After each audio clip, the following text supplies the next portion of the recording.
Hi, I'm Tim. Welcome to our channel and thanks for logging on. If you enjoy these videos, do me a favor and subscribe to our YouTube channel right here at Watchbox Reviews. I would really appreciate it, and I promise to update daily. If you love this watch, you can see it and you can purchase it on our website, thewatchbox.com.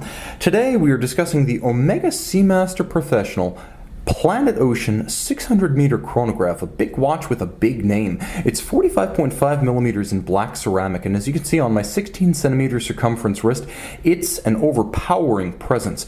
Big, black, stark, monolithic, 2001 style. It is also robustly equipped with high technology and a lot of added value. So 45.5 millimeters, 19 millimeters thick. It is not going to fit underneath any cuff. For most folks, the determining measurement is going to be lug to lug, and here it's 52.3 millimeters. So I would say realistically, my wrist is probably the lower limit for wearing this watch. 16 centimeters circumference or larger. The spacing between the lugs is a broad 22 millimeters.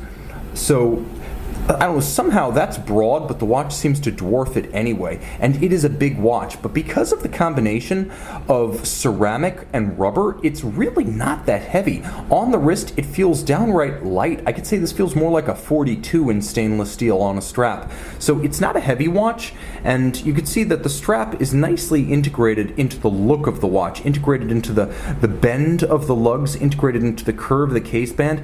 It has a sort of textile embossed pattern on the top, and as you can see, it's got a orange contrasting stitch. It's principally orange vulcanized rubber.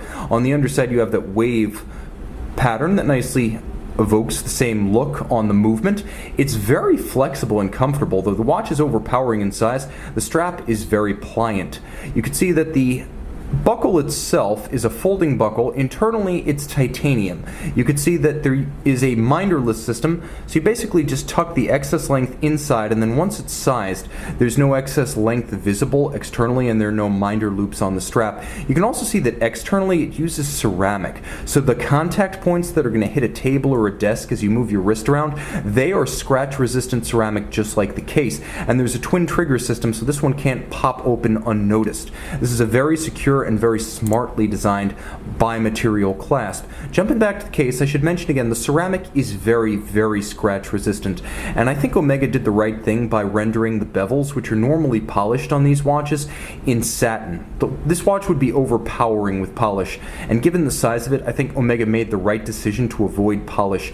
And you can see that there is a helium escape valve with a lovely orange lettering for you saturation divers who might need that. For everyone else, it is a wonderful conversation piece, and the definition of luxury being more than you need and more than you expect, that helium escape valve delivers.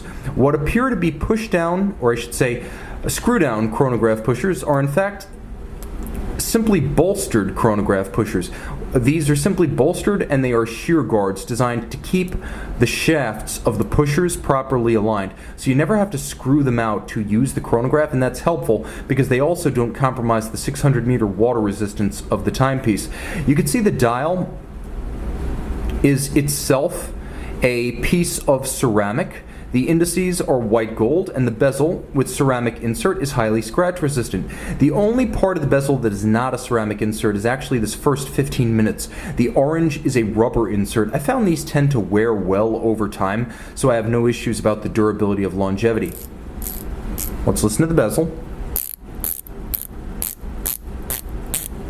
The detent's actually pretty good. The sharp knurling on the side of the Planet Ocean bezel is a million times better than what you get on the Diver 300-meter. You can actually grip and feel and accurately turn this bezel.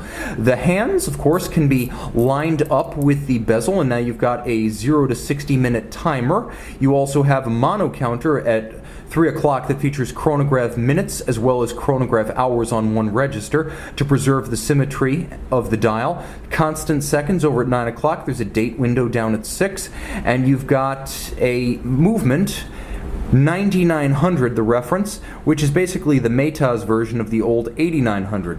Let's talk real quick about the specs and the tech.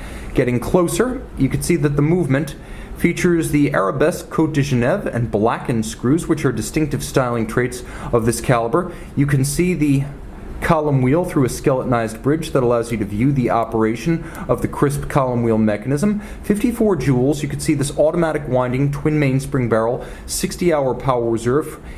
It features a full balance bridge with a free-sprung index for shock resistance and an SI14 amagnetic silicon hairspring for anti-magnetism. If you loop this one, you can actually look down and see the George Daniels coaxial in its tri-level form on this watch, beating away at 25,200 vibrations per hour.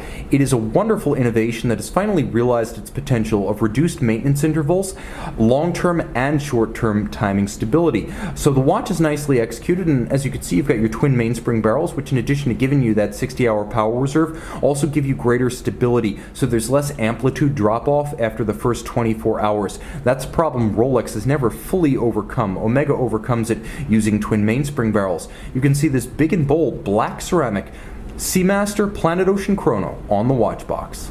Omega Seamaster Planet Ocean Chronograph. This Maytas chronometer goes beyond the COSC, tested as a fully cased up watch 8 ways for precision, water resistance, anti-magnetism, and power reserve. See it on the watch box.